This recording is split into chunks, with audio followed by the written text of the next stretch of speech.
I'm gonna own that this sucks, because then tomorrow and the next day and the next day, I've earned the right to be better. Tell me something good, yeah.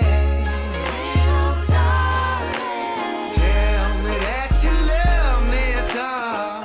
Oh, yeah. I said tell. Something that I've been thinking about a lot lately, and has kind of been almost like this like rallying cry in my mind as I've gotten back into making videos. This is my 5th video now with the reboot of my channel. I took 6 months off from making videos, so inevitably it's been a bit of a challenge to get back into the swing of coming up with new content and shooting it and editing it and promoting it on a weekly basis. And it takes a lot of work and a lot of dedication, and I think with anything creative where you don't have like a specific rule book to follow, it puts you in a position where inevitably there are moments where you're not entirely sure of what you're doing, whether you're not really feeling the content that you're making, or you don't really know if you're promoting it the right way. And it can lead to very discouraging moments of, I don't really know why I'm doing this, I don't really think that this is very good. But every time that I've gotten to that point in the last couple of weeks, I keep going back to this scene from a movie that I used to watch all the time as a kid. And the movie is called Keeping the Faith. And the film is actually it's Edward Norton and Ben Stiller. And Ben Stiller's a rabbi and Ed Norton is a priest. And the movie exists around their relationship as friends. And it's this like romantic comedy. But the scene that I always go back to, and I've kind of developed as a bit of like a rallying cry in my head every time that I get discouraged, is a scene between Ben Stiller and a student of his, who he's basically working with this kid to help him train for his bar mitzvah. So take a look at this clip. Bereshit bara Elohim Elohim et ha'aretz v'ha'aretz v'ayta. Okay. It's okay. Take a break. I suck. They're gonna take away my yarmulke. No. You don't suck. I suck. Okay. Yes, you do. You suck. But that's okay. You're supposed to suck.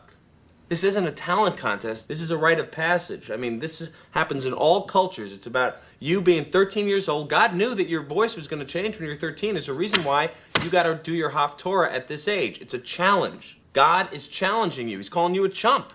So you got to come back at him. You got to say, hey, Hashem, you think you can scare me with a little biblical Hebrew just because my balls haven't dropped yet? I'm serious.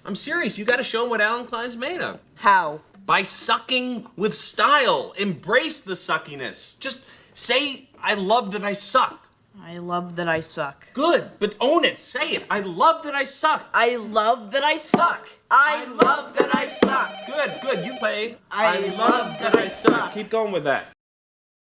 So the thing that I think that I love about this scene is this idea of the rite of passage. Now, in the film, the rite of passage is a religious one. It's this boy becoming a man in the Jewish faith.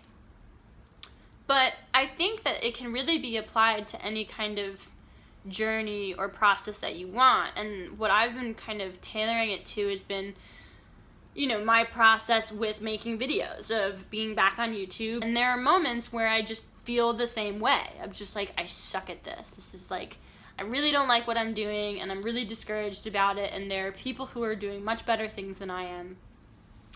But I think that it's an important thing to own, and that's what I think the tie-in is. It's a sense of ownership.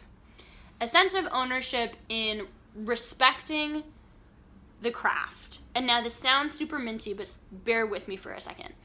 In the sense that so many people look at being an artist in the sense of, if you're a painter, you have paintings.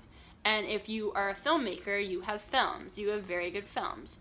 If you are a business owner, you have a ton of businesses and you have money that goes with it. Whereas I think that if you are literally a filmmaker or a songwriter or a business owner, the perspective from the inside is the process. It's always the process. You're here right now. And, you know, your songs aren't that great, or, you know, your YouTube videos aren't that great, but you keep doing what it is that you enjoy doing, and then you have this video. And maybe, again, it's not great, but it's better. But this is the thing that you're proud of. Because, again, if the thing that all that you wanted were these, you know, the marcations of the song or the video or the piece of art, you could just go buy that. But it's this, it's the space in between that gives you joy. And I think that that's really the stuff that I focus on when I'm having, you know, moments where I'm discouraged of, like, you know, why don't I just go and watch Casey Neistat's video because they're going to always be 100 times better than mine.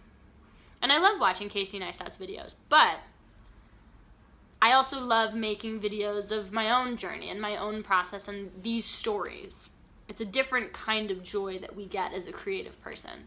So I think it's basically respecting the creative journey and respecting the process of just being like, you know what, I'm going to own that this sucks, because then tomorrow and the next day and the next day, I've earned the right to be better. So I hope that this was interesting. I'm intrigued to know if you guys have something that you use, whether it's, you know, a movie clip like this or a song or a TED Talk or whatever it is that, you know, helps you get to that next stage of your process at best, and at least, you know, potentially takes the sting off of the disappointments that we all encounter. So definitely leave them below. I want to hear what you guys are looking at.